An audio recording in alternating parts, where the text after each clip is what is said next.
Me friends and ఫ్యామిలీతో సరదాగా బయటకు వెళ్ళటానికి కారు లేదా అయితే వెంటనే ఈ నెంబర్కి కాల్ చేయండి.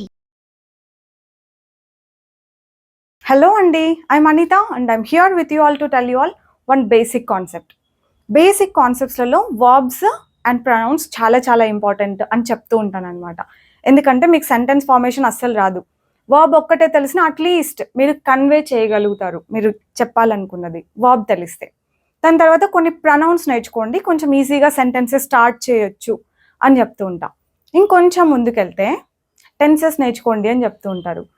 టెన్సెస్ అంటేనే ఇంకా టెన్షన్ స్టార్ట్ అయిపోతుంది అనమాట. ఎందుకంటే అందులో 12 ఉంటాయి. ఏవో స్ట్రక్చర్స్ అంటారు, సబ్జెక్ట్ అంటారు, వర్బ్ అంటారు, ఆబ్జెక్ట్ అంటారు. ఇవన్నిటిని అసలు ఆ వొకాబులరీనే అర్థం కాక మనం ఇంగ్లీష్ నేర్చుకోవాలన్న హోప్సే వదిలేస్తూ ఉంటాం. ఓకే, టెన్సెస్ మర్చిపోండి, అది అవసరం లేదు.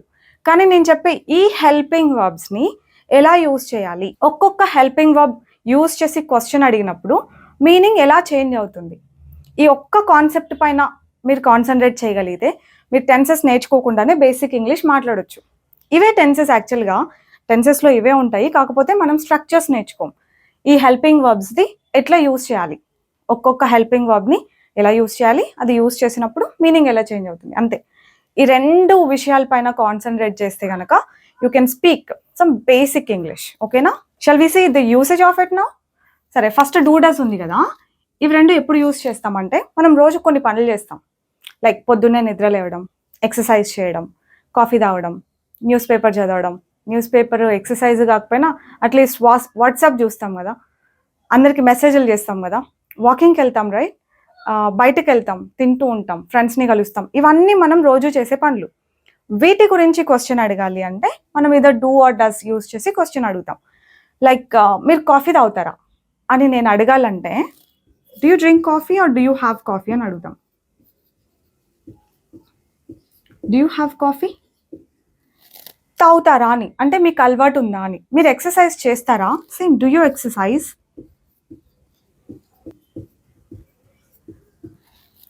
మీరు ఎక్సర్సైజ్ చేస్తారా? అలా. మీరు వంట చేస్తారా? Do you cook? మీరు పొద్దున్నే నిద్రలేస్తారా? Do you wake up?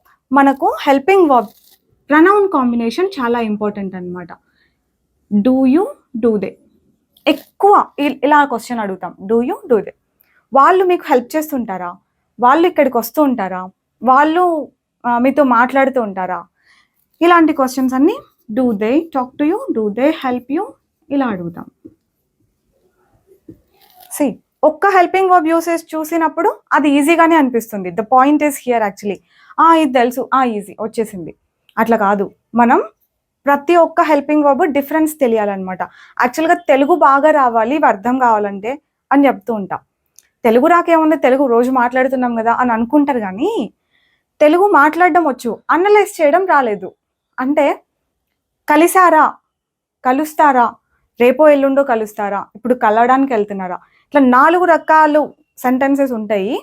వీటి మధ్య డిఫరెన్స్ మనం తెలుగులో అర్థం చేసుకోగలిగితే తర్వాత ఇంగ్లీష్లో ఈ హెల్పింగ్ వర్బ్స్ వాడాలి అని మీకు తెలుస్తుంది. ఇప్పుడు ఇదే సెంటెన్స్ ఉంది, ఇదే క్వశ్చన్ ఉంది, మీరు కాఫీ తాగుతారా అంటే ఇది, తాగారా అంటే వేరు, ఇంకొంచెం సేపుకి తాగుతారా మళ్ళీ అంటే వేరు, ఇప్పుడు తాగుతూ ఉన్నారా అంటే వేరు.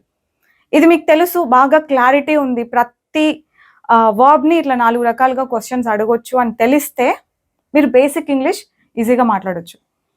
మామూలుగా తాగుతారా అంటే ఇప్పుడు ఇట్లా అన్నాం, డూ యూ హ్యావ్ కాఫీ అని. ఇప్పుడు తాగుతూ ఉన్నారా అంటే ఆర్ యూ హ్యావింగ్ కాఫీ అని అడగాలి. Are you having coffee? Coffee తాగావా అంటే డిడ్ యూ హ్యావ్? ఇంకొంచెం సేపు తాగుతావా అంటే will you have coffee after some time? మనం అడగాలనుకున్న క్వశ్చన్ని బట్టి హెల్పింగ్ వర్బ్ యూజ్ చేస్తాం అనమాట. ఒక్కదానికి నేను రాస్తాను. వర్బ్ ఇట్లాంటిది, వర్బ్ ఒకటి సెలెక్ట్ చేసుకుందాం. ఈ ఎక్సర్సైజే తీసుకుంటే డూ యూ ఎక్సర్సైజ్, మీరు ఎక్సర్సైజ్ చేస్తారా? నిన్న చేశారా మీరు ఎక్సర్సైజ్ అని అడగాలనుకోండి, డిడ్ యూ ఎక్సర్సైజ్? ఎక్సర్సైజ్ చేశారా? రేపు చేస్తారా అంటే బిజీగా ఉన్నాం అంటున్నారు, చేస్తారా రేపు exercise? Will you exercise tomorrow? Exercise tomorrow. ఇప్పుడు కాల్ చేసి అడుగుతాను అనమాట, మీరు ఎక్కడో ఉన్నారు, ఏం చేస్తున్నావు? ఎక్సర్సైజ్ చేస్తున్నావా? ఆర్ యూ ఎక్సర్సైజింగ్ అని అడుగుతా. Are you exercising?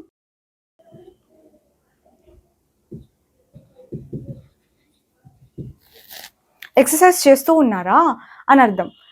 చేస్తారా వేరు, ఫ్యూచర్లో చేస్తారా వేరు. ఈ రెండింటి మధ్య పోనీ తెలుగులో చేస్తారా అని అంటాం. అడిగే మనకు క్లారిటీ ఉండాలి. ఫ్యూచర్ గురించి అడుగుతుంటే విల్ పెట్టి, జనరల్గా తెలుసుకోవడానికి అడుగుతుంటే డూ తోటి హెల్పింగ్, ఆ డూ అన్న హెల్పింగ్ వర్బ్ తోటి క్వశ్చన్స్ అడగాలన్నమాట. మీరు వాట్సాప్ వాడతారా అంటే మామూలుగా వాడతారా అని కదా, రైట్? నా దగ్గర ఈ ల్యాప్టాప్ ఉంది, వాడతారా అంటే ఇప్పుడు ఫ్యూచర్ గురించి అడుగుతున్నట్టు కదా, వాడతారా అని. మీరు చికెన్ వండుతారా అంటే మీరు వండుతారా లేదా తెలుసుకుందామని అడిగినట్టు. డూ యూ కుక్ చికెన్ అంట. డూ యూ కుక్ చికెన్ అంటే మీకు వచ్చా రాదా అని అడుగుతున్నా నేను. Do you cook chicken. మీకు చికెన్ ఇచ్చి నేను విల్ యూ కుక్ ఇట్ వండుతారా, will you cook it for afternoon, will you cook it for lunch, will you cook chicken for lunch. లంచ్కి మీరు చికెన్ వండుతారా. డూ యూ కుక్ చికెన్ వండుతారా. Will you cook chicken వండుతారా. కానీ అడిగే మనకు clarity ఉండాలి. మీరు మనం తెలుసుకోవడానికి అడుగుతుంటే డూ యూ కుక్ చికెన్ అని, ఫ్యూచర్ గురించి అడుగుతుంటే విల్ యూ కుక్ చికెన్ అని. ఈ రెండింటితో మిస్అప్ చేశారా, మీరు మిస్టేక్ చేస్తున్నట్టే. ఓకేనా? ఇప్పుడు వండుతున్నారా, మంచి స్మెల్ వస్తుంది, ఐఎమ్ గెటింగ్ నైస్ అరోమా. వండుతున్నారా మీరు chicken? Are you cooking chicken?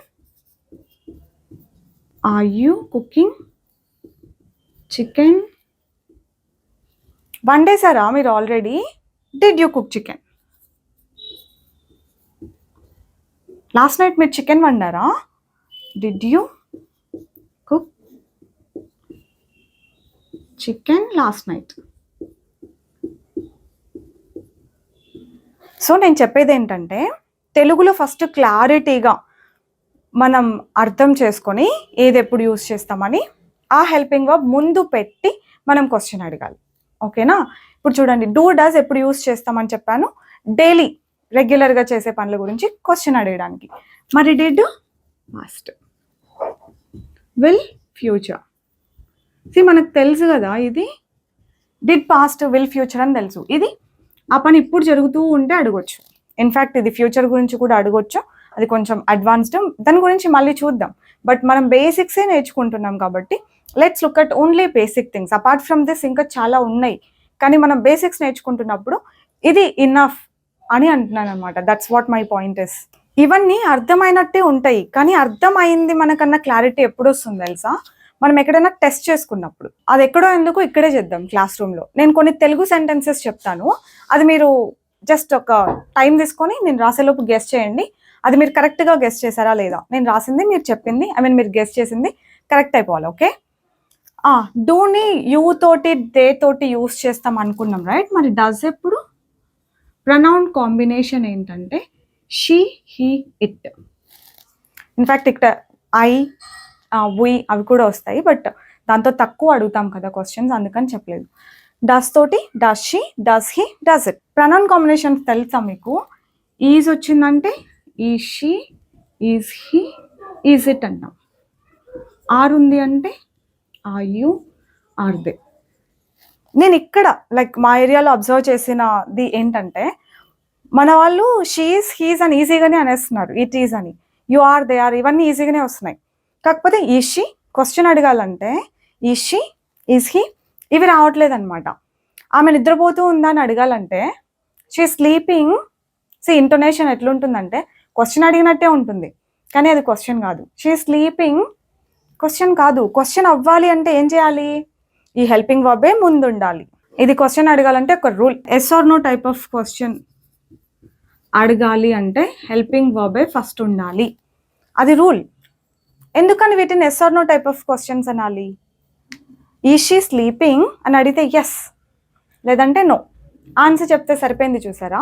అందుకే దీన్ని yes or no type of question అంటాం. అంటే ఏ క్వశ్చన్స్కి అయితే ఎస్ లేకపోతే నో ఆన్సర్ చెప్తే సరిపోతుందో అట్లాంటి క్వశ్చన్స్ అన్నిటినీ yes or no type of questions అంటాం. అలాంటివన్నీ ఏదో ఒక హెల్పింగ్ వర్బ్తోనే స్టార్ట్ అయి ఉండాలి. మరి ఈ టైప్ ఆఫ్ క్వశ్చన్స్ కాకుండా ఇంకా కూడా ఉంటాయా అంటే ఉంటాయిగా, ఓపెన్ ఎండెడ్. ఈ పేర్లు మీరు గుర్తుపెట్టుకోకపోయినా పర్లేదు, బట్ ఊరికే అప్పుడప్పుడు మా అలాంటి ట్రైనర్స్ వాడుతుంటారు, అప్పుడు అర్థం కావాలి కాబట్టి మీరు తెలుసుకోవాలంతే. ఓపెన్ ఎండెడ్ క్వశ్చన్స్ అంటే ఎలా ఉండాలి తెలుసా? ఇప్పుడు దీనికి ఒక రూల్ ఉందా, హెల్పింగ్ వర్బే స్టార్టింగ్లో ఉండాలి అని? దీనికి కూడా ఒక రూల్ ఉంటుంది. అదేంటంటే ఫస్ట్ WH వర్డ్ ఉండాలి, దాని తర్వాత వెంటనే ఒక హెల్పింగ్ వర్బ్ ఉండాలి.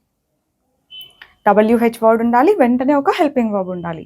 దీన్ని ఓపెన్ ఎండెడ్ క్వశ్చన్స్ అంటాం. వీటికి ఎస్ ఆర్ నో చెప్తే సరిపోదు. Like where did you learn English? Yes, no సరిపోదు. చూడండి, did you learn English? English నేర్చుకున్నావా? ఇట్లా అడిగితే ఇది yes or no type of question. చూసారా, హెల్పింగ్ వర్బ్తో స్టార్ట్ అయింది. నేర్చుకున్నారా? Yes, no. చూసారా, సరిపోయింది. Yes, no, okay, fine. Where did you learn? When did you learn? How did you learn? How, where, when, ఇలా క్వశ్చన్ వర్డ్ ఒకటి first పెట్టి తర్వాత హెల్పింగ్ వర్బ్ పెడుతున్నాను. చూడండి, వేర్ డిడ్ యూ లర్న్? ఎక్కడ నేర్చుకున్నావు? ఎస్, నో సరిపోదు. అలా కొంచెం ఆన్సర్ చెప్పాల్సి వస్తుంది వీటికి. ఇక్కడైతే ఎస్, నో సరిపోదు. ఈ క్వశ్చన్స్ ఎట్లా ఫామ్ చేయాలి అని మళ్ళీ చూద్దాంలేండి. బట్ ప్రస్తుతానికైతే క్వశ్చన్ వర్డ్ తర్వాత WH వర్డ్ తర్వాత హెల్పింగ్ వర్బ్ ఉండి తీరాలి. లేదు అంటే హెల్పింగ్ వర్బ్తోనే ఒక క్వశ్చన్ అనేది స్టార్ట్ అవుతుంది. మనం కాన్సన్ట్రేట్ చేస్తున్నది దీనిపైన అనమాట. ఈ WH వర్డ్ అని ఎందుకంటాము అంటే Wతో కానీ Hతో కానీ స్టార్ట్ అయి ఉంటాయి ఆ వర్డ్స్. కావాలంటే గమనించండి, వాట్, వేర్, వెన్, ఇవన్నీ Wతో స్టార్ట్ అయ్యాయి. హౌ మచ్, హౌ మెనీ, ఇట్లాంటివన్నీ Hతో స్టార్ట్ అయి ఉంటాయి. Wతో కానీ Hతో కానీ స్టార్ట్ అయిన ఆ క్వశ్చన్ వర్డ్స్ని WH వర్డ్స్ అంటూ ఉంటాం అనమాట. దాని తర్వాత హెల్పింగ్ వర్బ్ ఉండాలి. ఇది ఇట్లాంటిది ఏదో ఒకటి అన్నది రూల్. ప్రొనౌన్ కాంబినేషన్ గుర్తుపెట్టుకోండి. ఐ వాజ్ సేయింగ్ హెల్పింగ్ వర్బే ఫస్ట్ ఉండాలి అని. యువర్ కమింగ్, నో, ఈ నో ఇవన్నీ వదిలేసేయండి. ఇట్లాంటివి అసలు ఇంగ్లీష్లో ఉండవు. ఇదంతా ఇండియన్ యాక్సెంట్ అనమాట. మన వల్లే కనిపెట్టారు ఇవన్నీ. మరి వస్తున్నావా నువ్వు అన్న కన్ఫర్మేషన్ ఎట్లా తీసుకోవాలి? మరి వస్తున్నావా కాదు, వస్తున్నావా అంటే ఐ యూ కమింగ్. వస్తున్నావా కాకుండా వస్తున్నావు కదా, వస్తున్నావా అని అడగాలంటే కన్ఫర్మేషన్ కోసం యువర్ కమింగ్ ఆంట్ యూ అని అంటాం. ట్యాగ్ పెట్టొచ్చు, బట్ అది చాలా advanced. Your coming aunt you. Confirmation కోసం యువర్ కమింగ్ ఇట్లా మాత్రం అనొద్దు. Your coming right, at least right అన్న వర్డ్ యూజ్ చేయండి, కొంచెం బాగానే ఉంటుంది తప్ప ఓ, నో ఇట్లాంటివన్నీ ఇంగ్లీష్లో ఉండవు. సరేనా? ప్రాక్టీస్ చేద్దాం అనుకున్నాం రైట్ మనం ఇక్కడే. సరే, ట్రై చేద్దాం. నేను తెలుగులో చెప్తాను, మీరు అది ఇంగ్లీష్లో కరెక్ట్ హెల్పింగ్ వర్బ్ పెట్టి గెస్ చేయండి. మీకు కాంబినేషన్స్ కూడా తెలుసు. ఓకే, అతను ల్యాప్టాప్లో వర్క్ చేసుకుంటున్నాడా అని అడగాలి. వర్క్ చేసుకుంటున్నాడా ఎలా అడుగుతారు?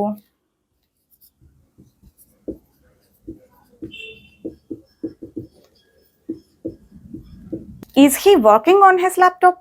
వర్క్ చేసుకుంటూ ఉన్నాడా? చూడండి, ఇప్పుడు చేసుకుంటూ ఉన్నాడా అన్నట్టు కదా. అందుకని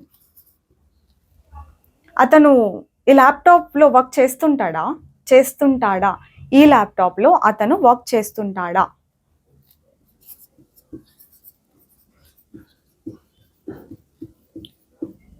డస్ హీ వర్క్? చేస్తుంటాడా అంటే మామూలుగా చేస్తుంటాడా అని కదా. సో అందుకని does he work on this laptop? ఈ ల్యాప్టాప్లో వర్క్ చేస్తుంటాడా? వర్క్ చేస్తాడా ఈ ల్యాప్టాప్లో? లేదంటే నేను వాడతాను అట్లా.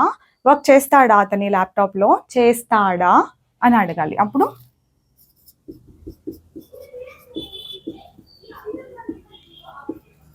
చేస్తాడా, లేకపోతే నేను తీసుకుంటా, ఇదేంటి ఫ్యూచర్ రైట్, అట్లా గెస్ట్ చేసే మనం చెప్పాల్సి ఉంటుంది అనమాట. Will he work on this laptop? నువ్వు ఈ ల్యాప్టాప్ వాడతావా? వాడతావా? వాడతావా.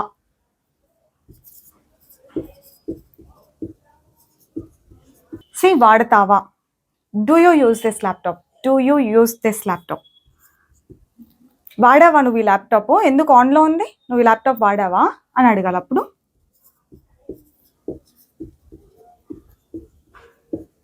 వాడావా అనాలంటే did you use this laptop? వాడావా, పాస్ట్ కదా. డిడ్ యూ యూజ్, వాడుతూ ఉన్నావా? ల్యాప్టాప్ వాడుతున్నావా నువ్వు ఇప్పుడు? I you using this laptop? ఇలా అడగాలన్నమాట క్వశ్చన్స్. మీరు ఇప్పుడు కరెక్ట్గా అడిగారని అనుకుంటున్నాను. లేదు అంటే ప్రతి ఒక్క దాని యూసేజ్ క్లియర్గా అర్థం చేసుకొని ఇట్లా వర్బ్స్ చేంజ్ చేసుకుంటూ కొన్ని రోజులు ప్రాక్టీస్ చేయండి. That's it. ఇందులో కామన్గా చేసే కొన్ని మిస్టేక్స్ చెప్పనా? డిడ్ అని యూజ్ చేసి మళ్ళీ V2 వాడడం. Did you did you took, did you went, did you learned, ఇట్లా డిడ్ అని యూజ్ చేసి V2 వాడడం అట్లా అస్సలు రాదు. డస్ అని యూజ్ చేస్తూ V5 యూజ్ చేయడం. Does she comes, does she works, does she learns, does she exercises, ఇట్లా. ఎందుకంటే డస్కి ఎస్ ఫామ్ రావాలి, షీకి హీకి ఎస్ ఫామ్ రావాలి అని నేర్చుకున్నారు కరెక్టే, కానీ డస్ వచ్చినప్పుడు రాకూడదు. ఓకే, ఇది ఒక కామన్ మిస్టేక్. తర్వాత ఈజామార్ పెట్టి V2 వాడడం, ఇదైతే మా వాళ్ళు చాలా చేయడం చూశాను, అదొక బ్లండర్. డూ, డస్ ఇవేవన్నా పెట్టి మళ్ళీ V2 వాడడం, డస్ హీ యూజ్డ్ అని చెప్పి. ఇక్కడ యూనో ఐఎన్జీ ఫార్మ్స్ కానీ ఏ వర్బ్ రాకూడదు. డూ వచ్చినా ఇవి గుర్తుపెట్టుకోండి, డస్ వచ్చినా, డిడ్ వచ్చినా, విల్ వచ్చినా వర్బ్ ఎప్పుడు V1లోనే ఉండాలి. వర్బ్ ఎప్పుడు V1లోనే ఉంటుంది. ఈ మిస్టేక్ మాత్రం అస్సలు చేయొద్దు. ఐఎన్జీ ఫామ్ ఎక్కడొస్తుంది అంటే only with is are, is are ఇవి యూజ్ చేసినప్పుడు మాత్రమే ఐఎన్జీ ఫామ్ వస్తుంది తప్ప ఇంకా మిగతా ఏవి యూజ్ చేసినా వర్బ్ అస్సలు చేంజ్ అవ్వదు. ఈ పాయింట్ బాగా బ్రెయిన్లో ఫిక్స్ చేసుకొని క్వశ్చన్స్ ఫామ్ చేయండి. బేసిక్ క్వశ్చన్స్ మీరు కరెక్ట్గా అడగగలగాలి ఏ టెన్సెస్ నేర్చుకోకుండా. అంటే వీటి యూసేజ్ మాత్రం క్లియర్గా నేను చెప్పింది బాగా ప్రాక్టీస్ చేయండి. చెప్పినట్టుగా వర్బ్స్ యూజ్ చేసి చేంజ్ చేస్తూ ప్రాక్టీస్ చేయండి. You will be good enough. ఓకేనా? I'll see you all with another concept next time. Bye bye. Take care. Keep learning.